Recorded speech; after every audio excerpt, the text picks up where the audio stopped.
committed to building a healthier community for all of us. More info at 202-4YOU or BaptistJax.com. Tidbits, family owned and operated since 1985. Open for delivery and takeout at 3 locations: Bay Meadows Road, Hendricks Avenue, and Mandarin. Menu, delivery, and newsletter info at clarastidbits.com. Now hiring all locations. Classical 24 brings listeners beautiful music from around the world, featuring the best of classical music from the all-time greats to the newest composers and performances. Download the WJCT app or visit wjct.org/jacksmusic to start listening today. This is WJCT News 89.9 in Jacksonville. Ahead in the next 5 minutes, live local news for the First Coast from the WJCT News team.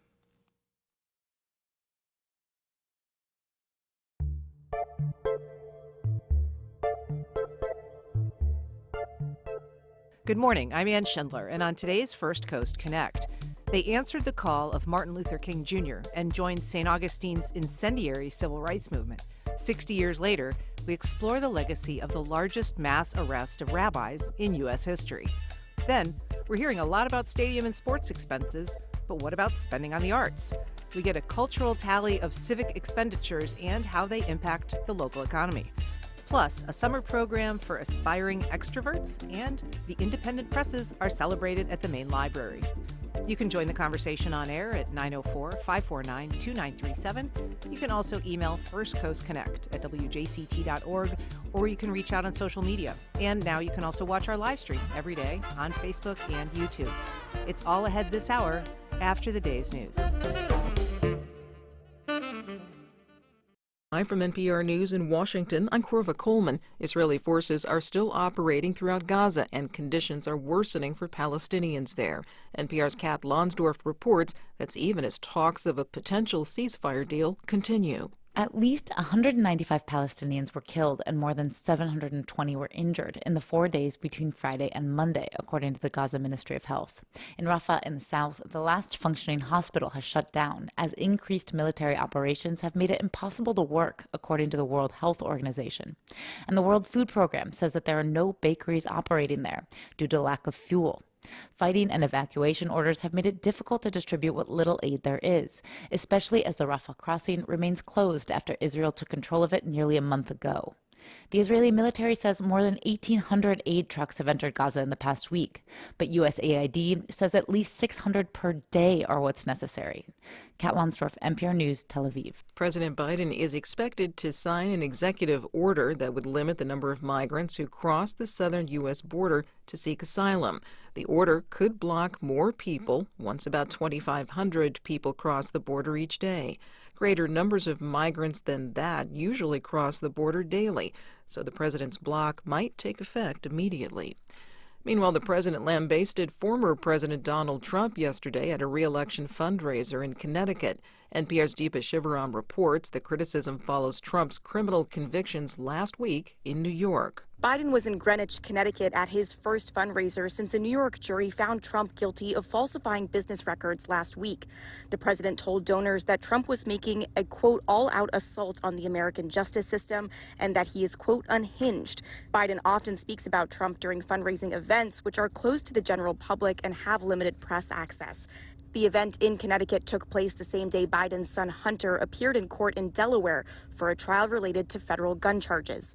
Deepa Shivaram, NPR News, Greenwich, Connecticut. Opening statements are expected this morning in Hunter Biden's federal firearm trial. The younger Biden has pleaded not guilty to 3 charges.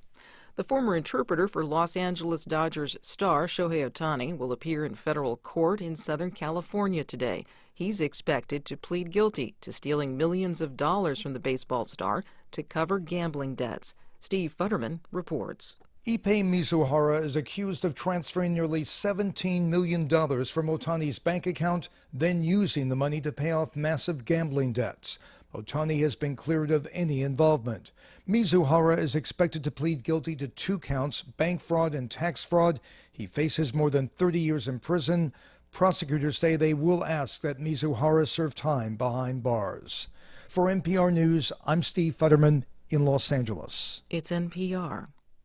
And now 4 minutes after 9. This is WJCT News 89.9 in Jacksonville. The defense for the man who killed Nassau County Deputy Josh Moyers in 2021 is making a last-ditch effort for the court to spare his life. WJCT News 89.9's Stephen Ponson reports on yesterday morning's hearing. Patrick McDowell's attorney argued the judge should hand down a life sentence given McDowell's PTSD stemming from his time in the military and the fact that their client had never before exhibited any hostility towards the police. But Mark Khalil with the state attorney's office says McDowell should be put to death. I find it ironic that there is some argument here today that talks about his respect for law enforcement during the course of his security work, which was years before this particular incident. He had no respect for law enforcement in the summer of 2021. The jury in the sentencing phase recommended the death penalty for McDowell, who pleaded guilty to killing Deputy Joshua Moyers. A sentencing date has not yet been set. Meanwhile, the woman who tried to help McDowell escape, Brianna Toll, has been sentenced to 3 years in prison, followed by 3 years probation. Stephen Ponson, WJCT News, 89.9. Weather forecasters say Floridians could be treated to a colorful ribbon of the Aurora Borealis over the next few nights. Plus, the atmospheric phenomenon will be occurring during a new moon when the sky is at its darkest. For this afternoon, 78 degrees now. It'll be in the upper 80s today. Support for NPR comes from NPR stations. Other contributors include Progressive Insurance with Snapshot, which monitors safe driving habits to determine a personalized rate at Progressive.com, not available in California or from all agents. This is NPR.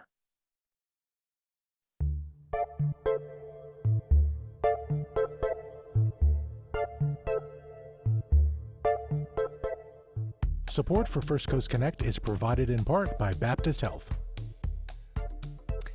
Good morning. I'm Ann Schindler, and this is First Coast Connect.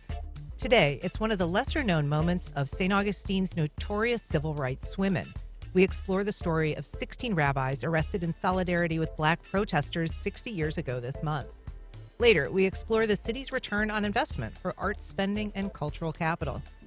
But first, on July 2, 1964, President Lyndon Johnson signed into law the Civil Rights Act, prohibiting discrimination and ordering the integration of schools and public places. All this month, we're going to commemorate the 60th anniversary of that landmark law, including today when we remember the largest mass arrest of rabbis in the history of the United States.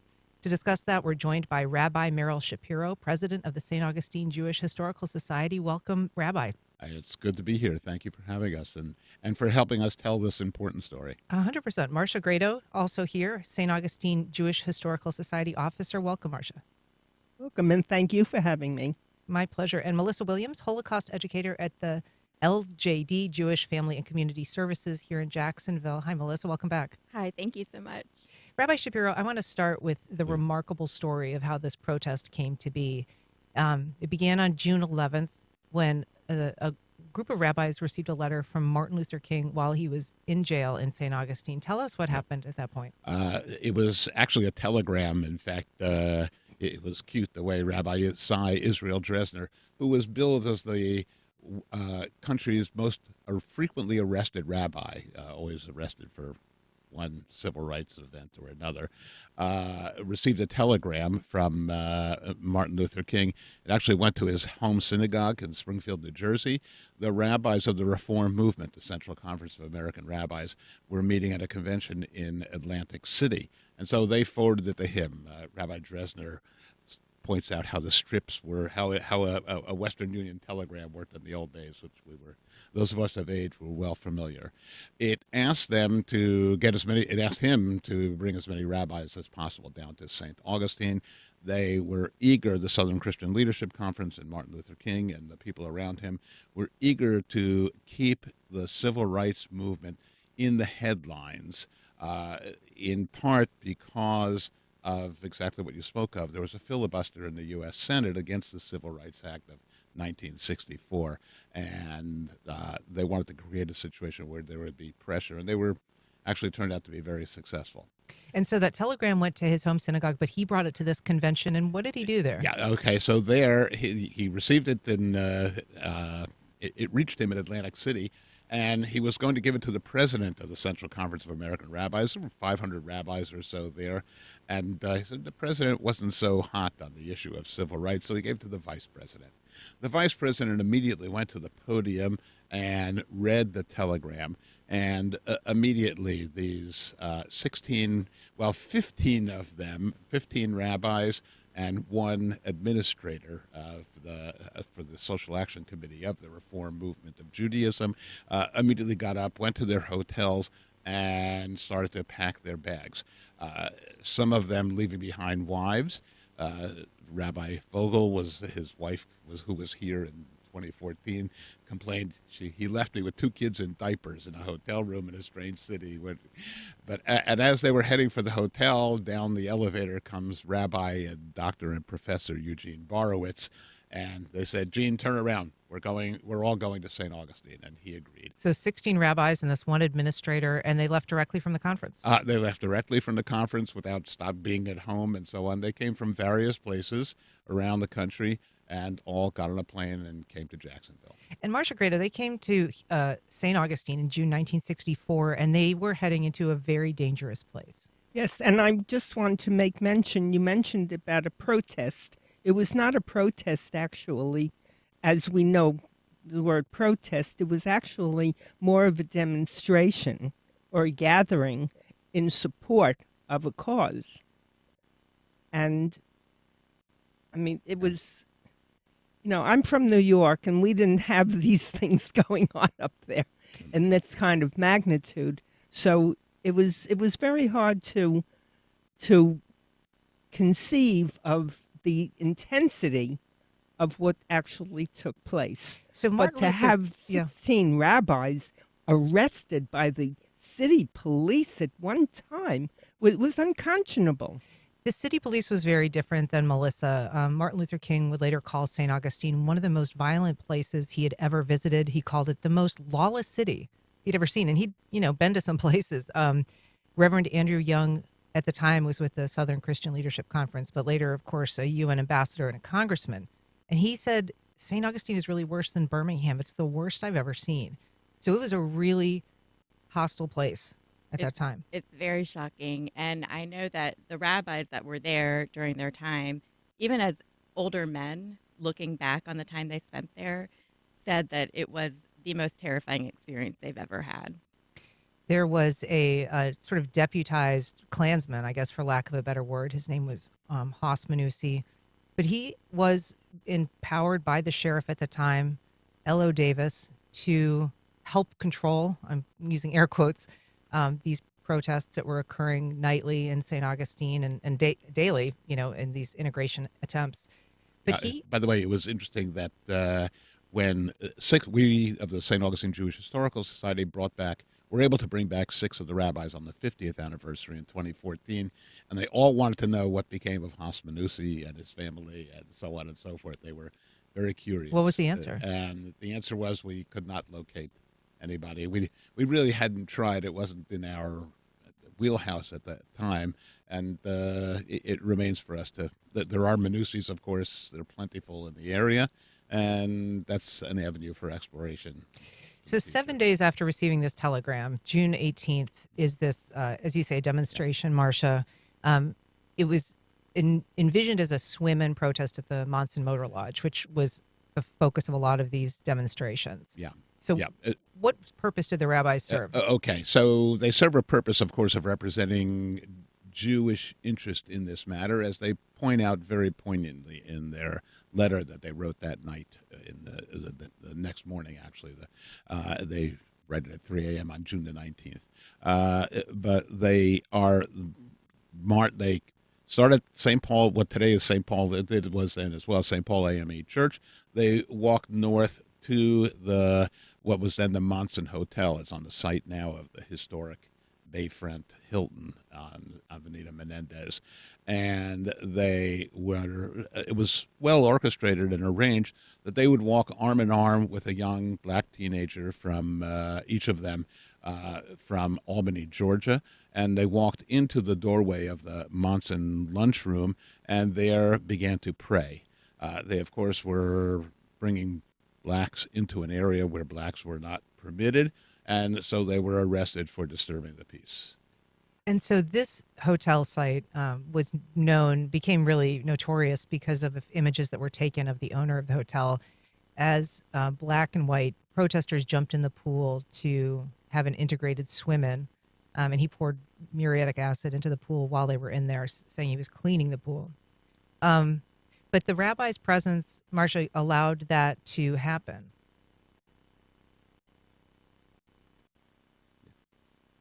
It was probably, it's almost like blaming the rabbi's presence for that incident. Well, weren't occurring. they intended as kind of a decoy? I mean, I think that wasn't that. They certainly didn't want that to happen. Yeah, I mean, that was a spontaneous thing well, by the owner of the hotel. I don't mean that. I mean enabling the protesters to get into the pool. Yeah, It turns out the Southern Christian Leadership Conference really had this well orchestrated and did a lot of planning. And even though the people involved in the parts were not all aware of what was happening, the rabbis, in fact, distracted everyone so that they were all turning to the entrance of the lunchroom of the Monson. And at that time, Mimi Jones and several black teenagers jumped into the swimming pool. Immediately after them, and there's a famous photo of a deputy fully clothed with his gun and everything jumping into the pool to get them out. And shortly thereafter, the owner-manager of the hotel goes to get muriatic acid and pour it in. That picture is taken by an Associated Press photographer, hits the newspapers in large northern cities, and helps to break the filibuster that's taking place in the Senate to allow for passage of the 1964 Civil Rights Bill. Which did then happen the next day. Yeah. If you're just joining us, we're remembering the 60th anniversary of the mass protest and arrest of 16 rabbis in St. Augustine. You can join the conversation live on air by calling us at 904-549-2937. You can also email firstcoastconnect@wjct.org, or you can reach out on social media. Melissa, your organization hosted, and it continues to host, a free exhibit that commemorates this event, and it's named after the letter that the rabbis wrote that night that they were arrested. Yes, it's called "We Could Not Be Silent."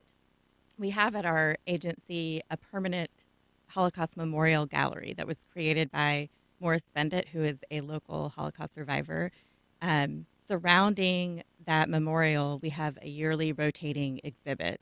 So this year, because of the 60th anniversary, we decided that it would be a great time to highlight this history that happened right down the road from us. And this letter that they wrote, it is a really moving manifesto. Why We Went is what it's called. Excuse me. And you can't read it all, but they wrote that St. Augustine will long be remembered as a symbol of harsh, rigidly segregated, clan-dominated, backward-looking city, which mocked the spirit of the African-born priest for whom it was named. They also said, here in St. Augustine, we've seen the depths of anger, resentment, and fury. We've seen the faces that expressed a deep, implacable hatred. And what disturbs us more deeply is the large number of decent citizens who have stood aside, unable to bring themselves to act. So that's part of the central theme of their letter, Rabbi Shapiro. Yeah. Right. It has to do with the Holocaust. It has to do with the Holocaust and the role of bystanders. They talked about in their letter those who were aware of in Germany during the Holocaust of what was going on. They could see the smoke rising from the crematoria, and they did nothing. A historian philosopher of the Holocaust in the late 50s, early 60s, named Raoul Hilberg, wrote a book called about the Holocaust called Perpetrators, Victims, and Bystanders. And he was the first to put the spotlight on the bystanders, those who do nothing in the face of evil. And they, of course, exist even to this very day. When there's injustice, there are people who are active and involved. There are victims and there are perpetrators, but there are bystanders who stand by and do nothing. And the rabbis railed against that and were very upset. They did not want to be part of the bystanders. They could not do nothing. They had to be active on behalf of the pursuit of justice. They also said we couldn't pass the opportunity to achieve a moral goal by a moral means, they said, a rare modern privilege, which has been the glory of the nonviolent struggle for civil rights. But nonviolent wasn't quite the story. It, this was a time of great violence, Marcia, and they were greeted with, as I said, a lot of pushback, people carrying cattle prods, people throwing bricks. So this was a very difficult thing to stand up for and have courage to do that. Well, there's always been, through the ages, persecution where Jewish people are involved. And we just have to be strong and stand for what we believe is correct and right and just. Mm-hmm. And take into consideration the fact that everybody has feelings and everybody has a right to their own space. The dates are important on this, Melissa. I just kind of want to review them. So June 18th, the rabbis arrive. They're arrested. June 19th, the Senate filibuster ends after 60 days, holding back the Civil Rights Act. And then 2 days later, 3 men, freedom riders, went missing in Mississippi, became the subject of the film Mississippi Burning. But 2 Jewish young men, Andrew Goodman and Michael Schwerner, and then a man from Mississippi named James Chaney, were ended up, murdered by the Klan. So this was, right in a time when standing up for things that you believed in was not only, dangerous, but lethal, potentially. Correct. Yeah, that was a horrible story that happened, and people put their lives on the line. But when we bring people through our exhibit, one thing that we like to end with is the feeling of hope. Like, you don't have to be the person putting your life on the line, but there's a lot that you can do behind the scenes to make things happen, to make good changes in the world. We have a question from James. He emailed, there are various denominations in Judaism. Were these rabbis from a specific denomination? Yes, they were, and that's an interesting question. They were from the Reform movement, the least anchored in tradition. Orthodox is the most anchored in tradition, and conservative is in the middle. We spoke 10 years ago with the rabbis why they thought that was, and Rabbi Dresner in particular noted that the Reform movement, which had a tradition dating back to 1885 of not believing there would ever be a Jewish state in the Middle East or a Jewish state anywhere, didn't worry about the rise of the modern state of Israel. Instead, they concentrated on civil rights, while the rabbis of the other denominations were interested at that time in the development of the state of Israel, and so their focus was taken in a different direction. That's an excellent question. Oh, I want to ask you, 1964 was known as Freedom Summer, and that was in part because of what these freedom riders were doing to try to, enable civil rights and protesters to do so peaceably. But more recently in the state of Florida, you might know that that name has been somewhat adopted by the current administration to govern things like tax breaks and lighting our bridges in red, white, and blue. That's been labeled Freedom Summer. Is that at all concerning, controversial in the community of people that are trying to remember this history? There's certainly, the cheapening of language has certainly been on our radar screen for decades. At one time, the word magnificent, for example, referred to Niagara Falls or the Grand Canyon or a beautiful sunset, the Aurora Borealis, and so on. Now you could, and then we came to an era when you can open the paper and a certain store would say, we're having a magnificent lingerie sale. Oh, yeah, and it really is unfortunate. So we're concerned about the cheapening of language and the approbation of language. And by the way, this is right out of Orwell's 1984 and Animal Farm, tweaking the language to have it mean what suits you rather than the real fundamental meaning. Marcia, what are the modern lessons that you think we can take from the demonstrations that occurred 60 years ago today in St. Augustine? Well, the first thing is that we have to keep it in people's minds.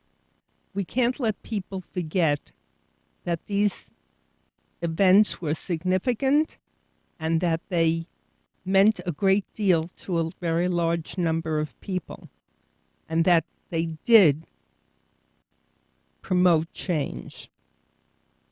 And commemorating this event every year on the date, on June 18th, at the site, which we actually have a plaque set up on the spot where that took place, is very important for everyone in the area, especially, to acknowledge that these events took place. They were real.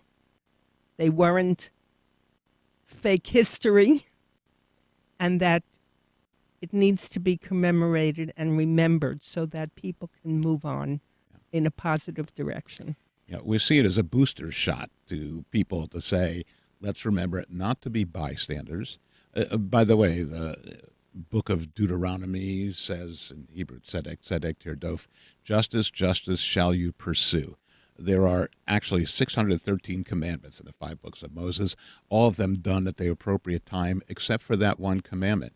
You don't wait for injustice. You have to pursue injustice. You have to look for injustice. You have to be active, not a bystander, and find that injustice and do all that is within our power to set it right and to bring about a community of justice.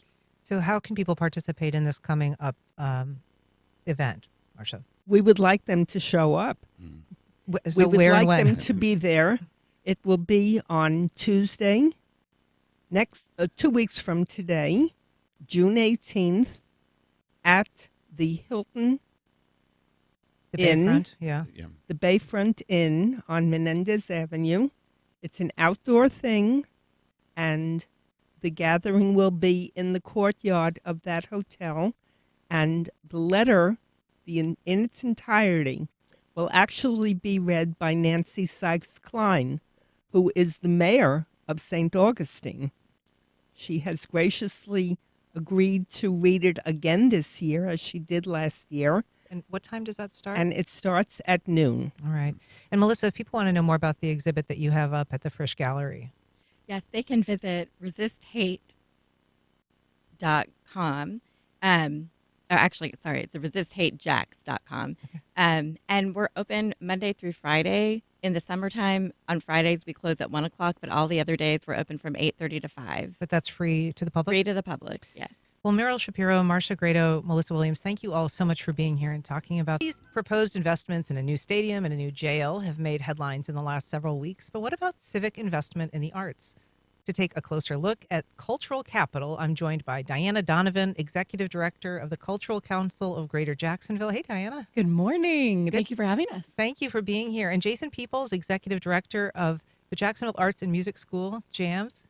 Welcome back. You're right. Good morning. It's only been a short while since I've seen you last. So Exactly. I'm glad to have you back. So, Diana, billions of dollars are being tossed around here. $1 billion there for a stadium, $1 billion there for the jail.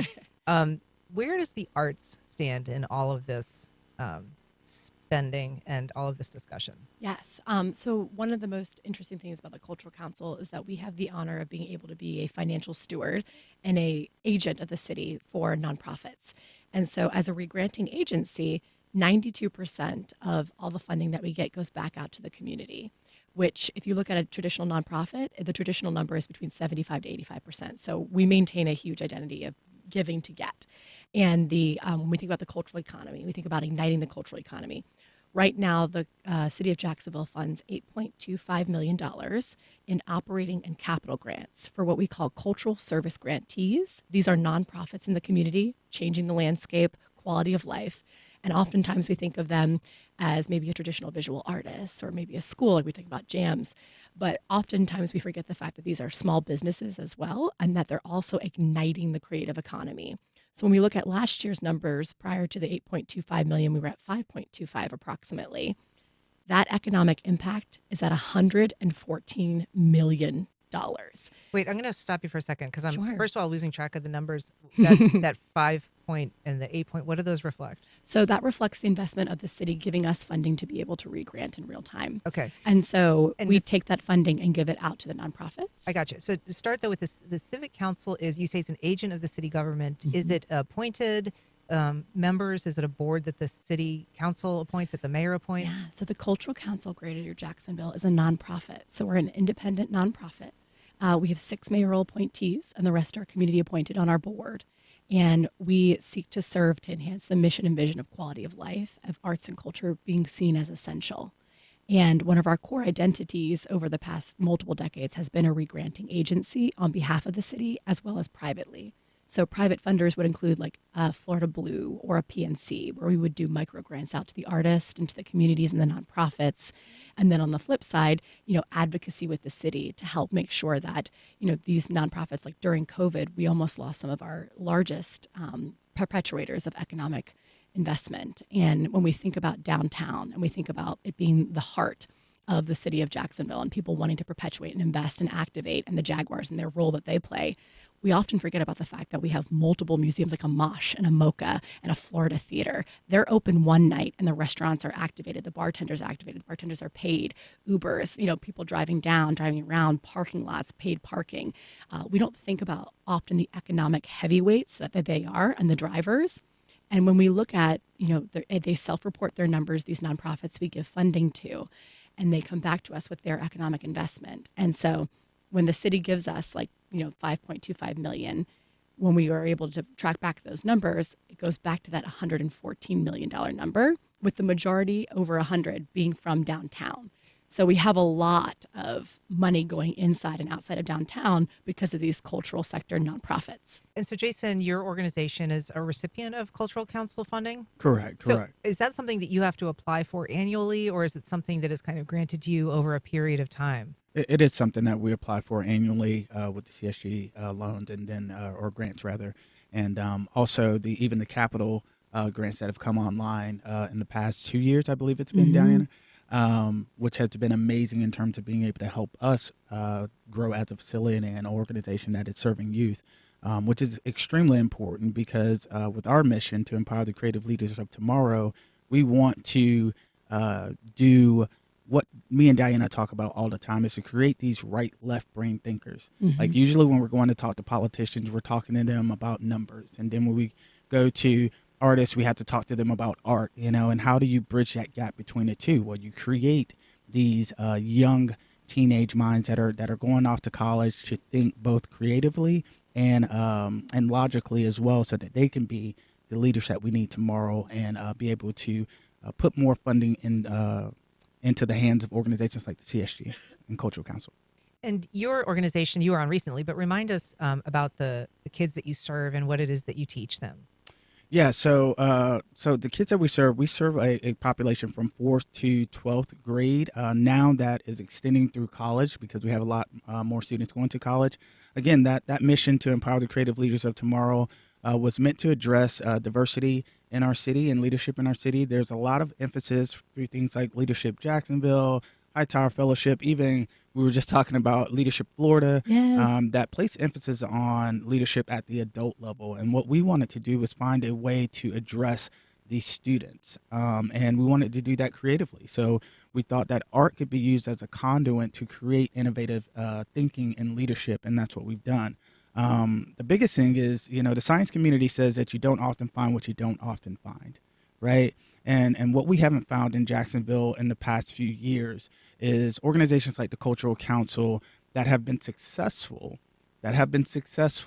at galvanizing politicians, public and private sectors, artists, for the purposes of this conversation, and putting them under one banner, which is to move forward with economic growth and development through culture. Right. We have that conversation all the time about, well, what do I do while I'm waiting on the concert? Well, I'm walking around downtown looking at murals. What happens if the murals aren't there? What happens if the Cultural Council can't give the money to the artist so that the mural is there? So those things are being addressed. And we just want to make sure that as an organization that we're backfilling and creating sustainable leadership as Diana and I grow older, which we're not old right now, but as we grow older, that we're creating sustainable leadership for the future. We're talking about art spending in the city of Jacksonville. You can join our conversation by calling 904-549-2937, or you can email us at firstcoastconnect@wjct.org. We have an email from Jim. He says, we often hear about the return on investment for the city's other spending, stadium, Jacksport dredging, etc. What is the ROI for the city's spending on culture? That's that $114 million number. The specific number is $114,714,454. How is that calculated? So what we'll do is like their program expenses times 2, and it's based off of the UNF's entrepreneurial programs formula that they give to us to establish economic impact. I can give a few other numbers for Jim as well. We had 5,973 events and performances through these 30 nonprofits last year. Close to 4,000 local artists participated directly through the programming, exhibitions, and educational programs. About 1,500 jobs in the arts and culture sector, so keeping our jobs local in the Northeast region. 3,546 vendors and small businesses engaged to support events and programming and operations. 130,000 volunteer hours donated. Let me ask you about the spending, on arts grants. And I know that there's something that is called Arts in Public Places. That's a program that basically earmarks a certain amount, a percentage of money that's spent on construction that the city does. Yes. And that goes towards arts. 0.75%, and that funding goes into city managed for the Art in Public Places program. That's not managed by you all? So the city of Jacksonville, we manage the actual facilitation of the program, but the city owns the management of the actual funding. But we will work with an appointed committee, an Art in Public Places program committee, and they come together and they look at opportunities to activate public art throughout the city of Jacksonville, Duval County, Greater Jacksonville. And then through that committee, we'll pick art selection panels specific to communities that'll be appointed by the community. And then they'll help select the artist, the call to artists, what they want it to look like. It's a way to help bring identity and preference to the cultural temperament of the area we're serving specific to that side of Jacksonville. So if we're, in the north side, if we're downtown, if we're in San Marco, all of those places have different personalities and different preferences of what art they would want to represent them. So we have art selection panels that serve to select it, the committee that helps to make sure the process is decided on, and then we help facilitate the process. And then going back to economic impact, we also work really hard to make sure that we have an elevation of local artists being served and selected and grown through that process, as well as, when we think about fabricators, installers, and that capital improvement projects. Public art is essentially capital improvement projects, especially when you're doing a large sculpture work. So it's nice to be able to partner with them and keep that money local in the Northeast region as well. Is it a zero-sum game, though, when it comes to city spending? If we're talking about, as we've mentioned, all of these massive expenditures that the city is, trying to button up and line up for the coming years. Does that cut into, there really only is a limited amount of money, right? When it comes to spending, does the arts take a hit? I think historically, when I first started in this role during the pandemic, we were at the same funding as we were at 20 years ago. And that was hard because you had approximately only $2.25 million for over 30 plus nonprofits taking very slim pieces of the pizza.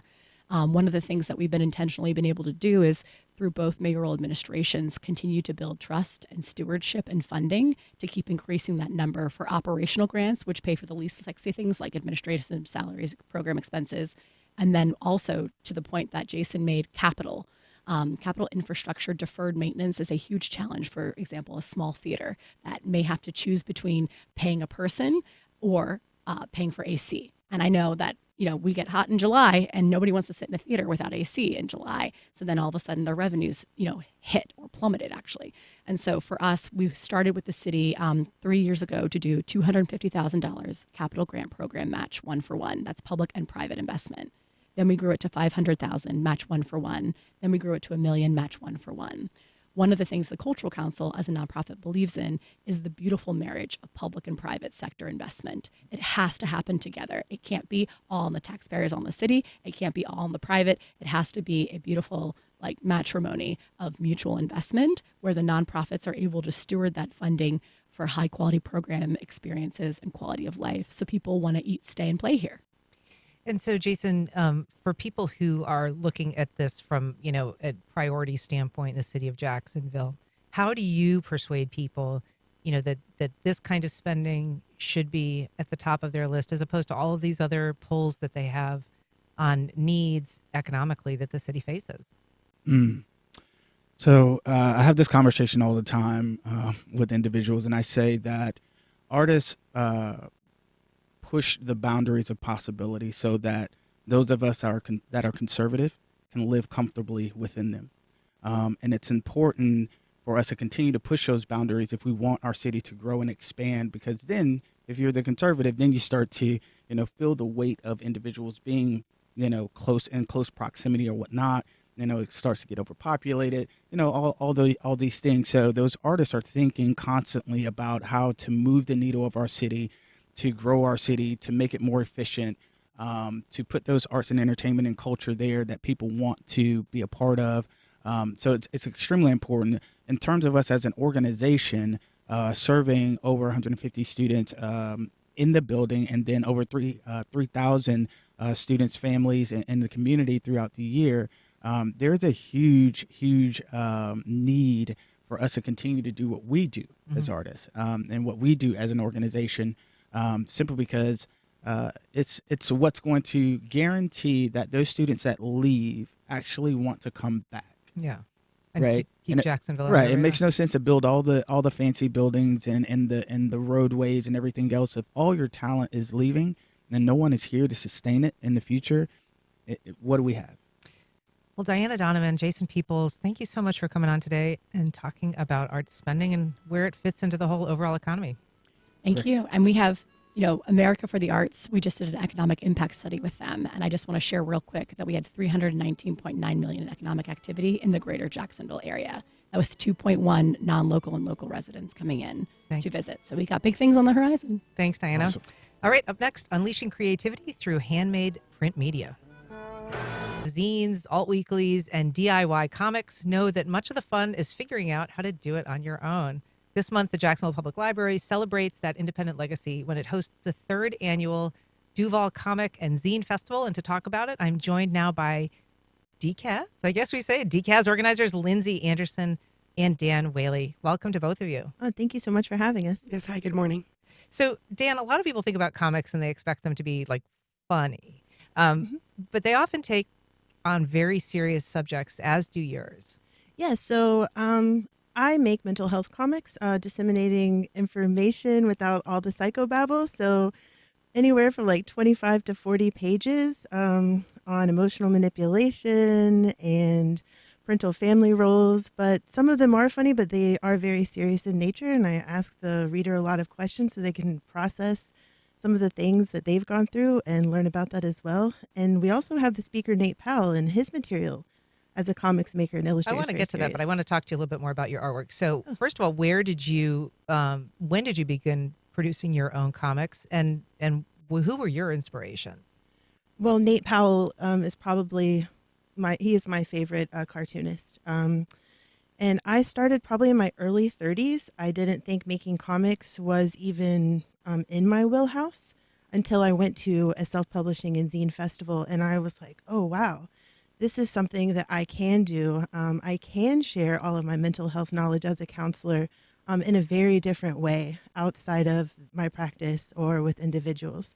I can put it in the hands of people, like a tangible thing. So, yeah, that's how I started, not until my early 30s. Yeah. And so you're a professional in the mental health world. Yes. Mm-hmm. What role do you occupy? Oh, I'm a clinical mental health counselor. Okay. Yeah. And so the stories that you share and that you write about, are they also rooted in personal experience, or are they more of just kind of based on the work that you do? Some of them have been. That's how it kind of started out, was being able to process through my own trauma, my own emotional state, as well as Nate Powell. He talks a lot about doing that with his comics as well, using all the senses to be able to garner empathy from people through comics. So, yeah. So we've mentioned Nate a couple of times. He's a really well-known creator and illustrator and comic. He is going to be at your event. I best know him for the March series, that 3-part book that was written with John Lewis. Yeah, yes, Congressman John Lewis, right, which is just an incredible account of the civil rights movement. But he's done a lot of other stuff. Yes. So the newest thing that's coming out is called Lies My Teacher Told Me, which is based on a book already, but he is the illustrator for that. He has another graphic novel that's coming out called Fall Through. It's about the punk scene, but also traveling through time and reliving those memories. And what else do we have?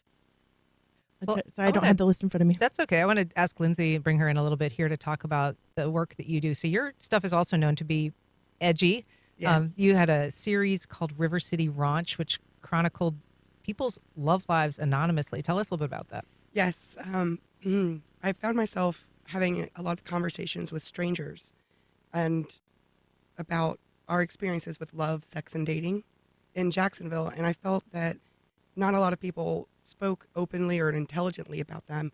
It was mostly, people joking about it or bragging about their experiences. So having these very real conversations with people just kind of stuck with me. And I felt like we needed to know more about each other in these ways. But how was I going to do that without, giving out secrets or telling very personal things about people that maybe they didn't want everybody to know, but the information was there. So they would give me permission to print these stories that we would just talk about in person, face to face, just as long as it was anonymous. And how were they received? They were received. Well, I made about 7 issues before anybody really caught on. Mm-hmm. Then after the 7th issue, Shelton Hull had written an article in the Folio about it, and then it was well received all over the board. Everybody wanted to be heard is really what it felt like to me. Is people wanted to be seen, wanted to be heard, wanted to be understood, and talk about their experiences with other people. And getting people to get the zine in their hand, read it, and then how they interpreted that information was very interesting to me as well. So let's talk about the festival that's coming up at the main library. It's going to have a lot of opportunity for people to try out new things that they maybe haven't thought about trying before. So we're going to start off with Saturday morning cartooning. Then there's going to be a writer's lab with Tony Ayupi. And that is all about formatting zines for print, for printing yourself. Of course, we have the Lit Chat with Nate Powell. We're very excited to have him with us from 4 to 5.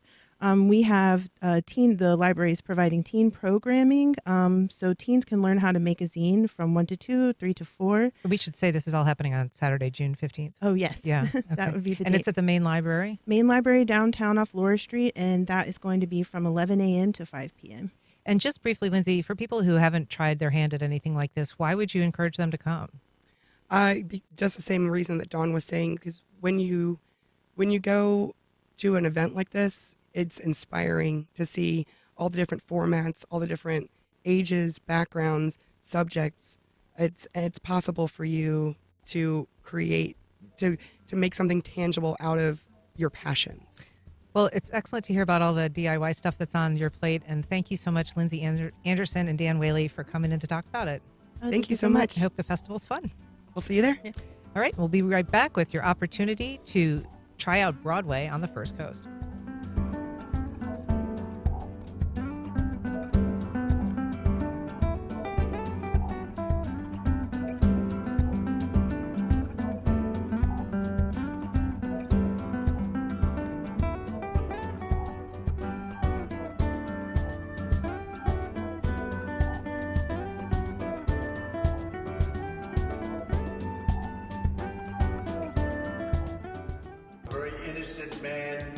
But the second thing he said was weirdly... Millions and millions of people pouring into our country right now, from prisons and from mental institutions, terrorists. I'm Deepa Fernandez. Nearly 1 in 3 Americans are employed and above the poverty line, but still struggle to make ends meet. If my parents were able to somehow make it work, why can't I make it work on my own? Why are my parents always stepping in to help me? Why life for so many doesn't square with the news of a strong economy. Next time, Here and Now. Today at 1 on WJCT News 89.9. On the next Fresh Air, MSNBC host Ali Velshi talks about his ancestors' migrations from a village in India through South Africa, Kenya, and Canada. One of the figures in the story is Mahatma Gandhi, who knew Velshi's grandfather and had a powerful influence on the family. Velshi's new book is called Small Acts of Courage. Join us today at noon on WJCT News 89.9.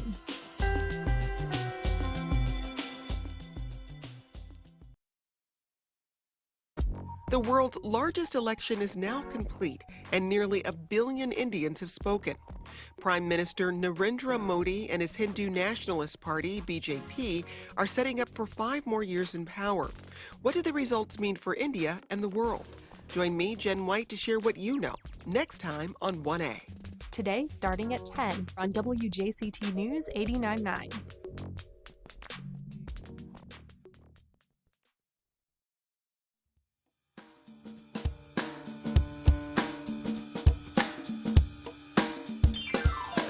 Welcome back. We may not be able to make it to Broadway this summer, but fortunately the stage and much of its talent is coming to the First Coast. And to talk about it, I'm joined by Shelley Henley with the FSCJ Artist Series. Hey, Shelley, welcome on. Hi, thank you for having me. So the Artist Series is hosting a summer camp this year, and the classes are actually being taught by Broadway professionals. Yes, that's right. We've been doing this for a number of years now. It's called Next Stop Broadway, and it's a week-long musical theater program taught by actors and performers from Broadway. They come in, and we have the director who has been in Broadway his whole life since he was a child. Started off, when he was 10 years old. That's Tony Parisi. That's correct. Tony Parisi. He's the director. And it focuses on being on the ensemble of a classic Broadway show. I was interested to see, he's been in Broadway all of his life, as you say, since he was a child, but he also directed the Macy's Thanksgiving Day Parade, which I thought was really cool. That's kind of an unusual directorial effort. Yes. And then you can imagine how putting all that together for one show, so many different aspects of Broadway. So that's kind of what he does here. A lot of moving parts. And then you also have, is it Karen Strating, who is a dance captain for Baryshnikov on Broadway? Yes. And she's a choreographer, and she comes in along with several other professionals to teach the classes. So is this an audition type summer camp where kids have to be involved in the arts? No. It requires no experience. Everyone is taken in, and they determine, they put them in groups and determine, which group would fit them best. And they just come in every day as if they were coming to work on a Broadway show. They come in and they sign in and they check the board to see what, assignments they have, what the calling is for that day, and we'll go to the various classes and workshops and rehearsals and start working on the shows. So they don't have to come in necessarily with the skill set of being, knowing choreography, knowing musical theater. No previous experience is required. They will teach them, everything they need to know to be able to perform by the end of the week. And so the idea is somewhat to mimic kind of the frenetic atmosphere of a Broadway production, to put them on this deadline, to put them on a schedule where they have to, quickly get up to speed, quickly turn it around into a show. And so that's part of the dynamic that you create. Exactly. Yeah. Just like as if they were on Broadway, and they will come in and, like I said, go into little groups. They'll get to work on their creativity and also put together some little mini musicals that they'll work on throughout the week. So some will get to write, perhaps, or some will choreograph, and they'll learn blocking and all the various different aspects. So what ages is this for? 10 to 17. Children 10 to 17 can come in, and they will all be welcomed. Do they turn this performance for anybody? Like at the end of the week, do they get to put it on for guests? They prepare, and by the end of the week, they will do an opening night performance for friends and family. This all takes place at the Wilson Center out at the FSCJ South campus on Beach Boulevard, and we have a beautiful theater out there, the Wilson, and that's where they will put on their show. So part of the works that they're going to be looking at this year are the works of Lerner and Loewe. They're kind of famous partners in crime on Broadway, lyricist and librettist.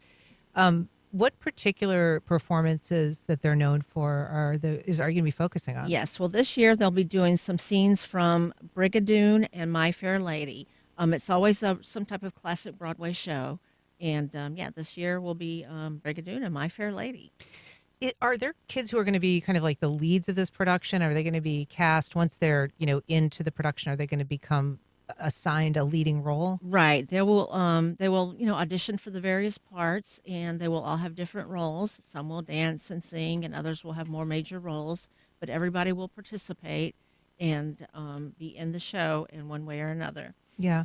And so this is a not inexpensive summer camp. So talk to us about the possibilities that people can get some financial aid. Well, the Artist Series is a nonprofit, and due to the fact that that's what we are here for, to bring entertainment to Jacksonville, we offer a half-price scholarship. So this is worth $300 towards the show, so it'll cut the price in half and make it affordable for many more people. And all they have to do is write a paragraph about what's inspired them to their interest in theater. Oh. And so, yeah, it's very simple. Doesn't require a lot of hoops to jump through. And this actually starts next week. So we do still have some spots open. So you still can get in. You can go to our website and find the application and all the instructions on what they need to do to apply for the scholarship. And FSCJ Artist Series, for people who don't know, I mean, it's run out of the Florida... Yeah, the Florida State College of of Jacksonville. I know it's the acronym. But this is a part of a broader artist series that you do every year. Yes. We're part of the foundation, and they are what put the shows on. And it's a nonprofit. We bring Broadway in Jacksonville. We've got 5 big Broadway shows scheduled for the next 24-25 season that are on sale now, subscriptions. And we've got all kinds of, some classics and some new shows, so it should be very exciting. But yeah, and then all types of shows we offer: Broadway, ballet, just all types of arts to expose Jacksonville and give them that opportunity. All right. Well, Shelley Henley, thanks so much for being here. Appreciate it. You're welcome. Thanks for having me. And that's our program. Join us tomorrow when incoming City Council President Randy White talks about stadium expenditures, policy priorities, and takes your questions on air. I'm Ann Schindler, and you've been listening to First Coast Connect on WJCT News. Support for First Coast Connect is provided in part by Baptist Health. Baptist Health is a proud supporter of First Coast Connect. Baptist Health, committed to building a healthier community for all of us. More info at